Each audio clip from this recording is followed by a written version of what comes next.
Welcome to ESI Africa Insights. Today we are joined in studio by Dominic Wilhelm, who is the Executive Director of the Global Trust Project. Welcome. Thank you very much for having me. So to kick us off, Dominic, please tell us, what is the Global Trust Project? The Global Trust Project works with leaders locally here in Africa and around the world, as well as organizations and governments to build trust-rich pathways for what matters most. Succinct, short and sweet. Yeah, that's it. Are we done? Great. We can end the interview. You spoke with utility CEOs and municipalities here at Inland Africa. Why do you think it's important to address the issue of trust in regards to municipal management and utility CEOs? Trust, you can think of like gravity. It's invisible, but it holds everything together. That's true for our loved ones, our familial relationships, social relationships, and businesses. If there's a human being in the room, trust is what holds it together. Not things and stuff, but people and principles. So that's why I think it's fundamentally important to all of us, let alone utility CEOs. And there's evidence that bears that out.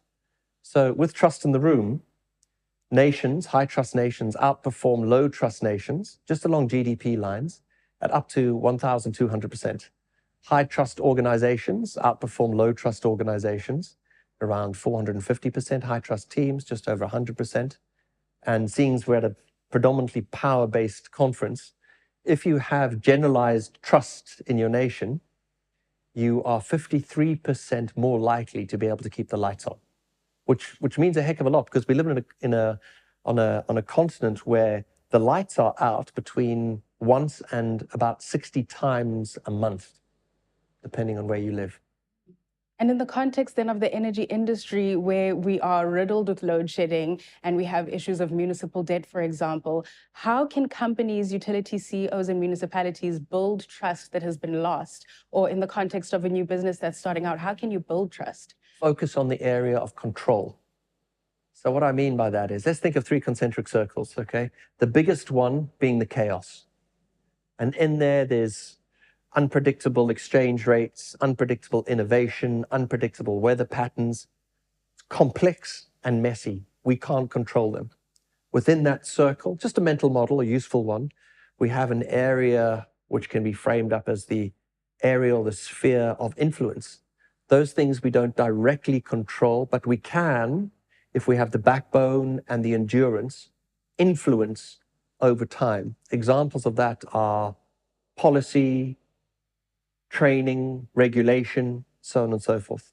Within that, we can think of an area of control, areas that we have within arm's reach, people that we work with directly, regulation, policies, procedure, processes that we may have the privilege of controlling. Focus there. And the reason for that is, if you think of that as a catalyst for change, if you get your catalyst right, it draws order out of the complexity over time. It draws order out of complexity over time. So what do you do? How do you exercise control? Do three things. Very simple. And this is deeply science and evidence-backed, but I'll use language that is much easier to understand. Do what is good.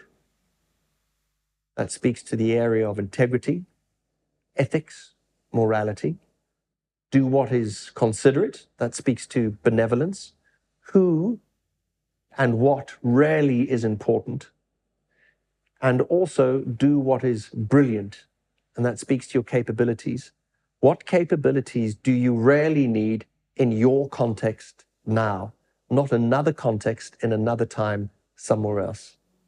So in a nutshell, do what is good, do what is considerate, and do it brilliantly. Do what is good, do what is considerate, and do it brilliantly. Thank you so much, Dominic, for joining us in studio today. A great pleasure.